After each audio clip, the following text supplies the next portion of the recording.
el hombre más rico de Texas, acusado de asesinato. Dio un paso adelante. Dijo, hola, y le disparó. No hay motivo alguno para creer que quizá no lo hiciera. Creyó poder escabullirse gracias a sus millones. No me sorprendió que se considerara intocable. Fue el juicio más sensacional en el estado de la estrella solitaria. Había dinero, había traición, había codicia. Fue un verdadero festín. ¿Podría el multimillonario cometer un asesinato impune? Descúbranlo esta noche en Poder, Privilegio y Justicia.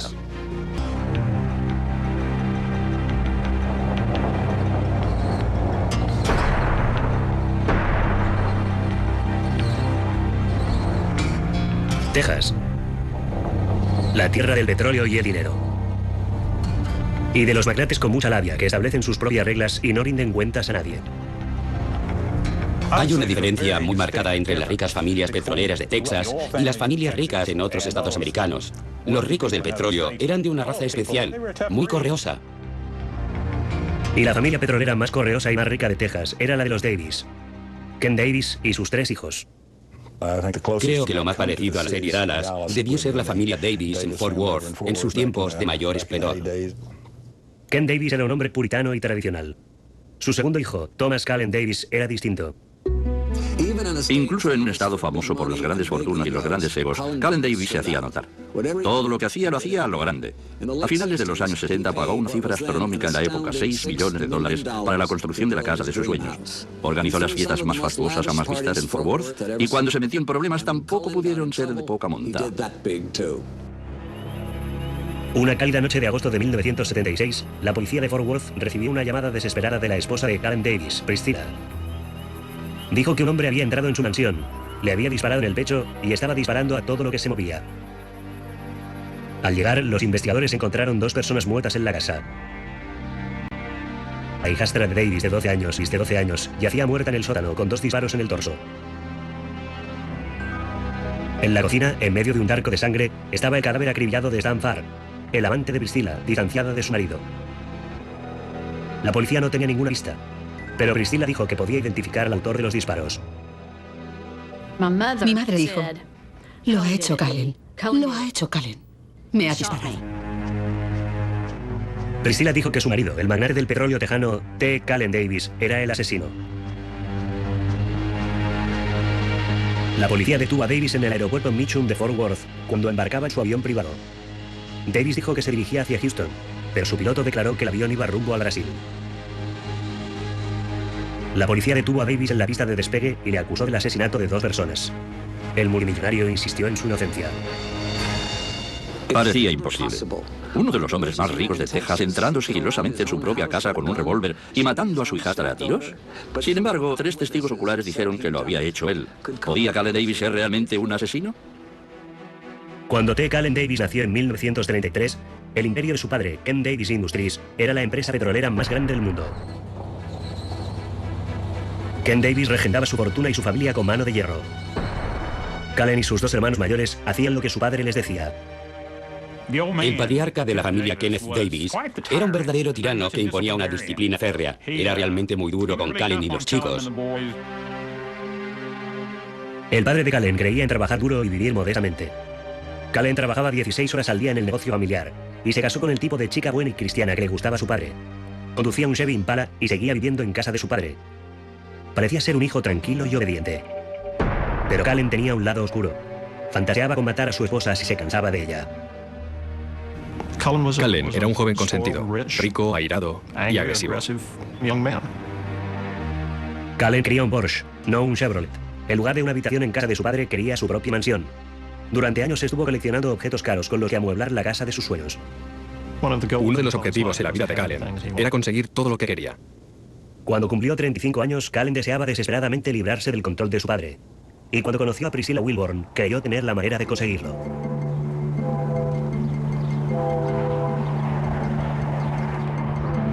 Priscilla era hija de un fanático de los rodeos.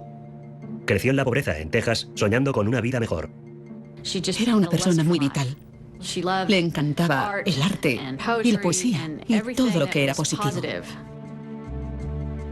Con 27 años, Priscilla ya se había casado 2 veces y tenía 3 hijos. Un hijo, Jackie, y 2 hijas, Dee y Andrea. Su segundo marido era un próspero concesionario de automóviles, pero Priscilla quería más. Priscilla era una niñita que había crecido en los barrios bajos y que deseaba con toda el alma ser socialmente aceptada en Fort Worth. Priscilla anhelaba glamour y excitación. Se tiñó el pelo de rubio y empezó a tomar clases de tenis en el exclusivo club de campo de Rich Lee, esperando encontrar allí a la élite de Fort Worth. Y lo consiguió.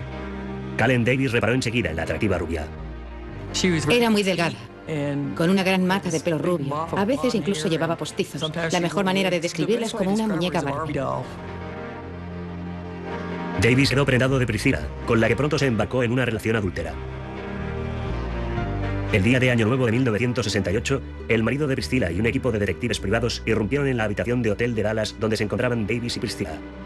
7 meses más tarde, la pareja contrajo matrimonio. El padre de Calen se oponía a la boda de Calen con la explosiva rubia de los barrios bajos. Pero al fin y al cabo, Calen no tuvo que preocuparse por ese problema. Su padre murió de un ataque cardíaco 5 horas antes de la boda. Calen y sus hermanos heredaron el imperio petrolero de Davis. Liberado de la sombra de su padre, el joven millonario podía vivir como quisiera. Davis contrató a un arquitecto para que construyera la casa con la que había estado soñando durante casi una década. La diferencia entre Calen y mucha otra gente era que si Calen deseaba una mansión de $6 millones, se podía comprar una mansión de $6 millones. La mansión ultramoderna estaba en medio de una finca de 180 acres y tenía 20 habitaciones. Era tan grande que incluso contaba con su propia central eléctrica. Lo deseaba. Y lo consiguió. Era una casa que reflejaba su personalidad, toda a base de cristal, mármol y cemento. Era todo muy frío. Era más bien un escaparate que un verdadero hogar. Pero en su interior, Calen creó su país de las maravillas, excéntrico y lujosamente decorado. Calen gastó cantidad de dinero amueblando la casa. Incluso fue a Nueva York y compró prácticamente una galería de arte entera. Lo que más me gustaba estaba en su dormitorio. Tenían una cama de matrimonio extra grande, con una colcha de piel de zorro plateado. Él no va más del lujo. Sin duda la casa era el universo de Calen. A veces cuando la recorría se quedaba allí parado, solo contemplándola. La vida en la mansión era una larga fiesta. Corrían rumores de drogas, sexo e incluso orgías. Los sionistas Davis se estaban convirtiendo en una leyenda en la sociedad de Fort Worth. En una ocasión, Calen ofreció una fiesta privada con la proyección de la película pornográfica Garganta Profunda para los amigos con los que jugaba al golf en el exclusivo club de campo colonial. Y Priscilla hizo pintar el palco VIP de la familia Davis en el estadio de Texas de su color favorito, el rosa. Era una mujer muy extravagante, muy independiente, que no se dejaba influir por lo que pudiera pensar la gente. Calen colmaba a Priscilla con su afecto y su dinero. A cada momento le estaba regalando joyas o un nuevo abrigo de pieles. Tenía un enorme armario ropero, solo para sus abrigos de pieles, uno tras otro. Era simplemente increíble. Ella le adoraba. Le adoraba de veras. Calen era el único hombre que mi mamá había querido. Priscilla sentía devoción por Calen y hacía todo lo que él quería. Incluso viajó a Europa para someterse a una operación pionera en la época, un implante de mamas de silicona. Le encantaba su nueva vida. Intentó integrarse en el club de mujeres y en la sociedad de Fort Worth. Pero a pesar de sus deseos, creo que en el fondo nunca la aceptaron del todo. Las señoras de Fort Worth que se reúnen para ir a almorzar son muy conservadoras. Priscilla podía aparecer en cualquier acontecimiento social con pantalones cortos de cuero, un tomo escotado y un collar con las palabras zorra rica engarzadas en diamantes. A pesar de todo, los Davis eran invitados a todas partes y aparecían siempre en las páginas de sociedad. Pero estaban a punto de salir en portada por otro motivo, un asesinato. Calen y Priscilla Davis eran llamativos, extravagantes y muy ricos. También eran muy divertidos. Pronto en la sociedad de Fort Worth se convirtieron en la pareja favorita de todo el mundo. Pero la hija de Priscilla, T, pudo ver otro aspecto de la vida con Calen Davis. Siempre conseguía lo que quería. Y si no lo conseguía, le daba un ataque. Gritaba y chillaba y lanzaba cosas y rompía tacos de billar. Una vez vi cómo empujaba a mi madre literalmente por la escalera de caracol. Nunca sabías qué le haría estallar. Pero lo que siempre le hacía estallar era cualquier posible amenaza a la casa de sus sueños. Era su pertenencia más preciada. Dee Davis afirma que cuando tenía 13 años, Calen la despertó una noche, zarandeándola y riñéndola por no haber cerrado la puerta trasera. Dijo, ¿por qué cerramos las puertas por la noche? Y yo le contesté, para que nadie robe tus cosas. Y él me agarró, me levantó de la cama y me dio un puñetazo en la nariz. Sangró mucho. Vino mi madre y empezó a gritarle diciendo, ¿qué le estás haciendo? ¿Por qué le pegas? Mi madre llevaba en brazos un gatito que teníamos entonces. Él se lo arrebató y lo lanzó con todas sus fuerzas contra el suelo embaldosado y yo grité, ¡oh, Dios mío! Y él volvió a coger el gatito, lo volvió a lanzar y lo mató. La policía de Fort Worth recibía frecuentes llamadas de la esposa del millonario quejándose de que Davis les pegaba, a ella y a sus hijos. Las visitas de la policía no dañaban en absoluto el prestigio social de Calen Davis. Calen era demasiado rico, demasiado poderoso. Podía hacer lo que quisiera sin sufrir las consecuencias. Por eso le sorprendió lo que sucedió entonces. En 1974, harta de su violencia, Priscilla pidió el divorcio. Creo que mi madre hizo de tripas corazón y decidió que ya no le necesitaba. Priscilla obtuvo el usufructo temporal de la mansión de $6 millones de su marido. Junto con sus hijos Jackie Dee y Andrea, vivía en la casa de ensueño que Calen había creado. Y ahora, el millonario ni siquiera podía entrar en ella sin su permiso. Priscilla se había librado de la tiranía de Davis. Era libre de hacer lo que se le antojara. Y lo que se le antojaba era el lado salvaje de la vida. Iba por ahí con un grupo de gente bastante salvaje, que no creo que pudiera controlar en absoluto.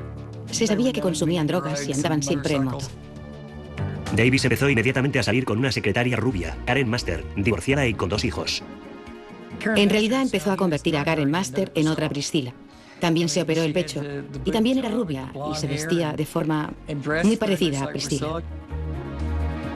Davis iba a todas partes de Fort Worth con su nueva novia. Priscilla se llevó a su nuevo novio, Stan Farr, propietario de un bar local, a vivir con ella en la mansión de Calen.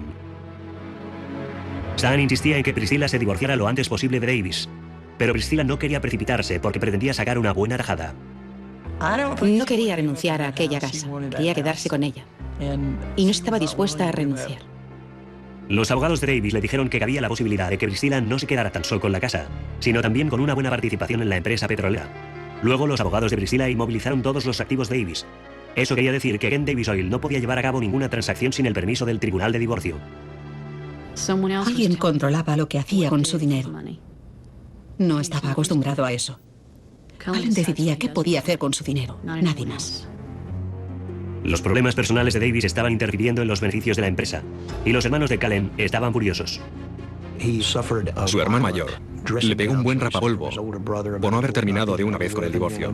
Le puso de buena y media. Priscilla le estaba costando dinero y, lo que es peor, dañando su orgullo.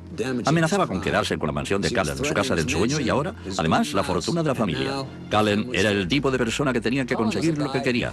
La cuestión era ahora, ¿hasta dónde estaba dispuesto a llegar para que así fuera? El magnate del petróleo, Calen Davis, era un hombre desesperado. En realidad, solo supe hasta qué punto estaba obsesionado con la casa cuando temía estar a punto de perderla. Priscilla, la mujer de la que se estaba divorciando, amenazaba con quedarse la mitad de su fortuna y su bien más preciado, su mansión de $6 millones. Nadie sabía hasta dónde llegaba la obsesión de Calen Davis con su casa. ¿Quién podía imaginarlo? Desde fuera parece un edificio municipal, pero a él le encantaba. De hecho, según Priscilla, le gustaba tanto que incluso podía matar por ella. La noche del 2 de agosto de 1976, Priscilla Davis y su amante Stan Farr, que vivía con ella, encontraron la puerta de la mansión abierta cuando regresaron a casa después de una cena. A Priscilla le extrañó que su hija de 12 años, Andrea, no hubiera activado la alarma antes de acostarse. Al entrar en la casa, Priscilla vio la huella sangrienta de una mano en la puerta del sótano. Lo que sucedió luego, según Priscilla, fue espeluznante. Al ver la sangre, Priscilla gritó llamando a Stan. Calen salió del cuarto de la colada. Llevaba una peluca de mujer de pelo largo. Dijo, hola, y le disparó. Ella cayó al suelo. Entonces llegó Stan.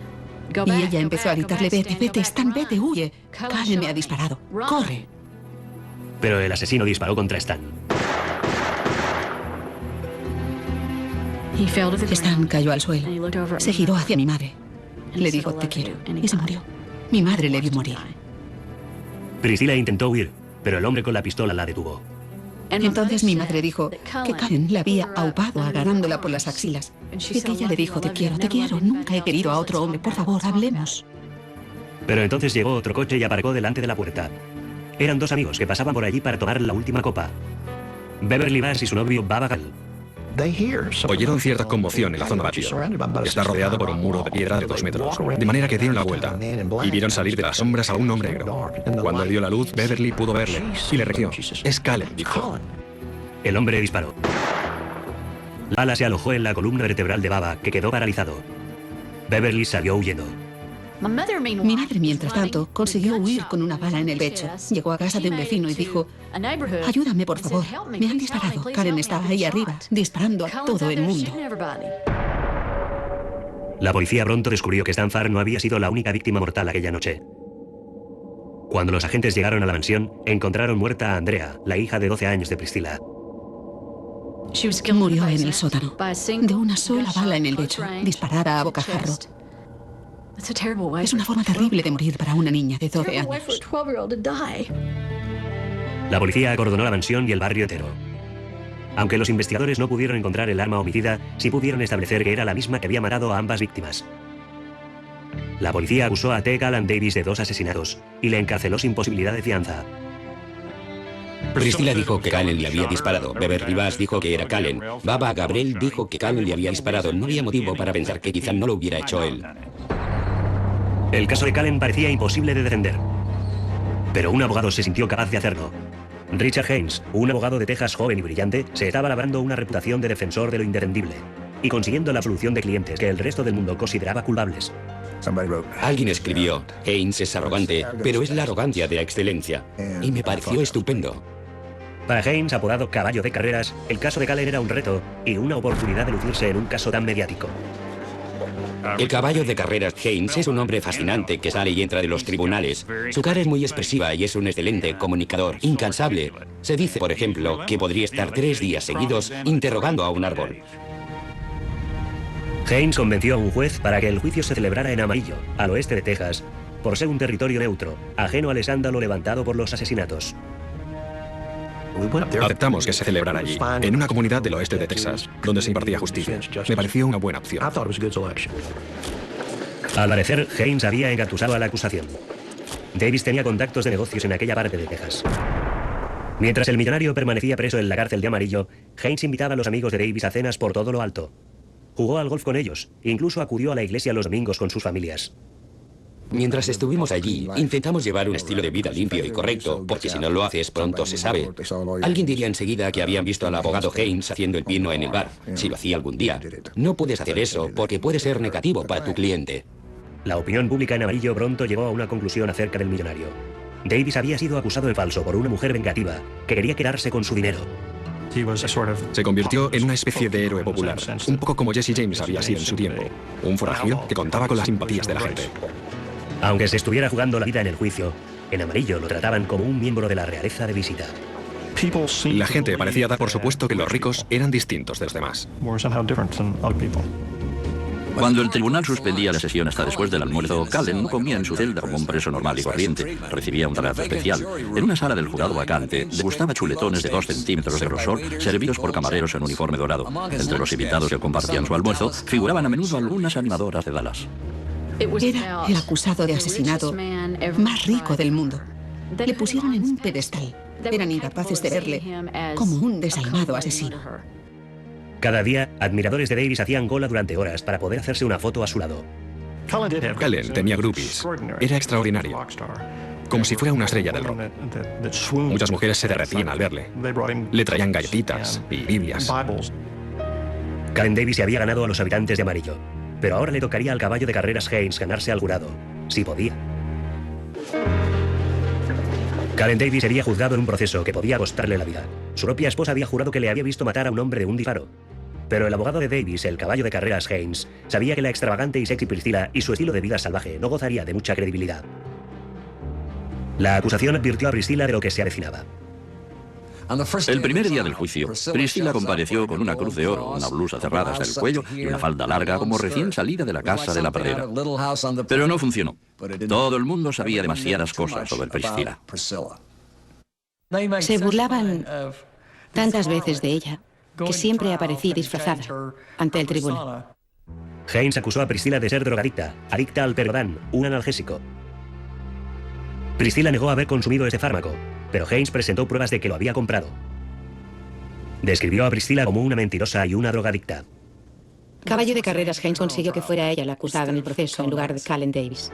A continuación, Haynes llamó a declarar a varios testigos que afirmaron que Priscilla también había consumido cocaína y heroína y que montaba orgías en la mansión, con intercambios de parejas y un incesante desfile de traficantes de drogas y moteros.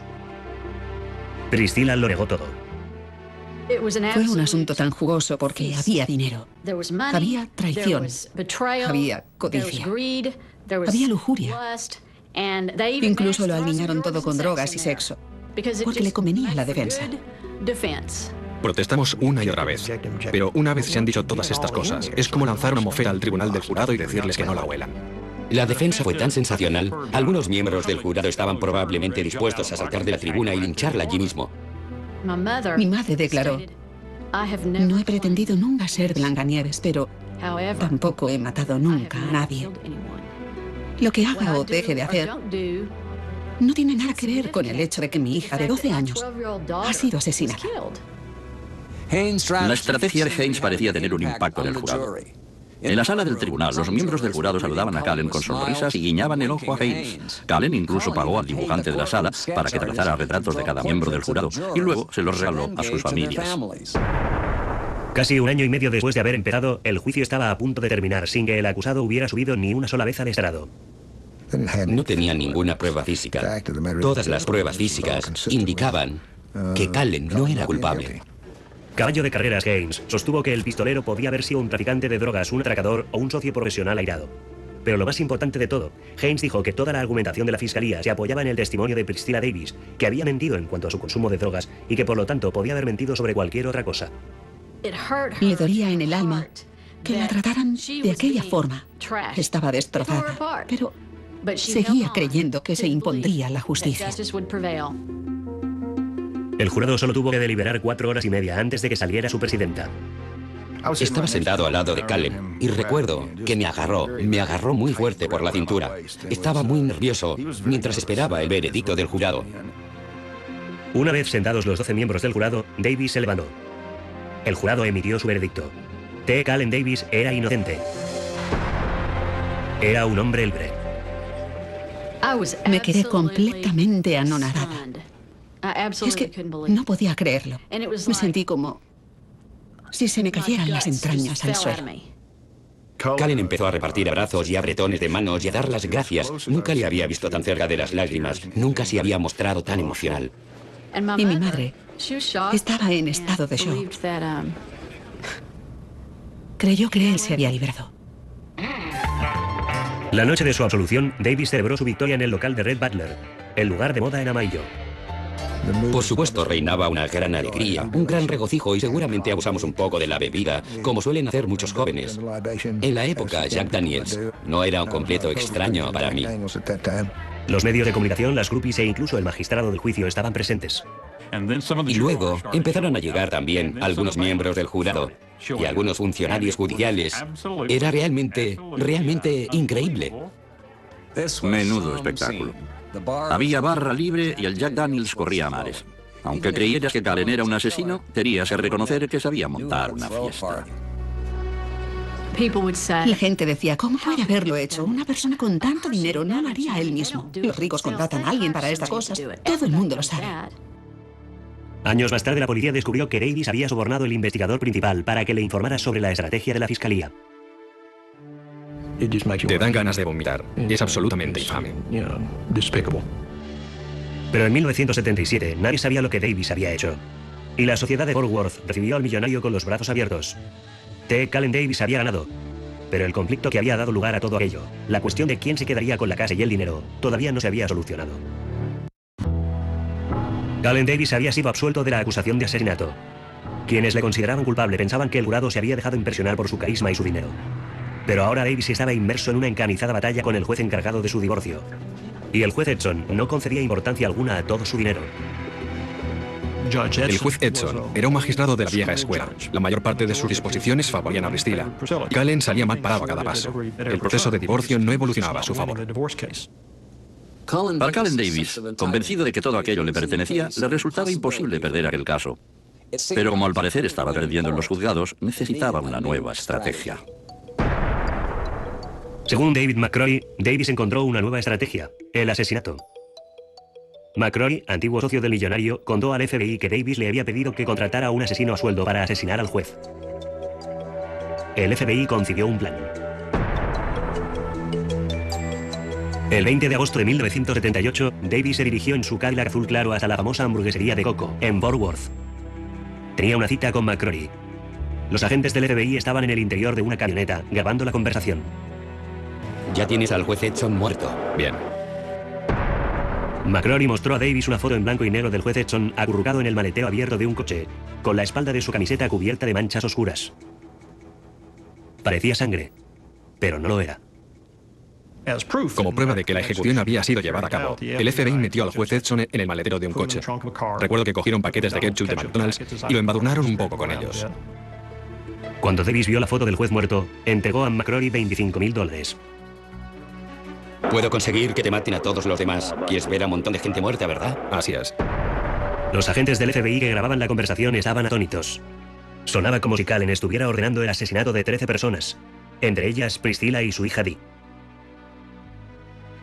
5 minutos más tarde, Callen Davis fue arrestado en una cabina telefónica enfrente de un Kentucky Fried Chicken vecino y acusado de ordenar el asesinato del juez Joe Edson. La trampa había funcionado. El millonario volvía a estar entre rejas, esta vez acusado de incitación al asesinato. Davis rogó al rey de la comunidad legal de Texas, Richard Caballo de Carreras Haynes, que asumiera de nuevo su defensa. Pensé que lo interesante del caso era que nadie había resultado muerto. Eso es una bendición. Solo tenía el cuerpo de un juez colocado en el maletero de un coche manchado de ketchup. Esta vez Haynes pedía $2 millones para defender al magnate del petróleo.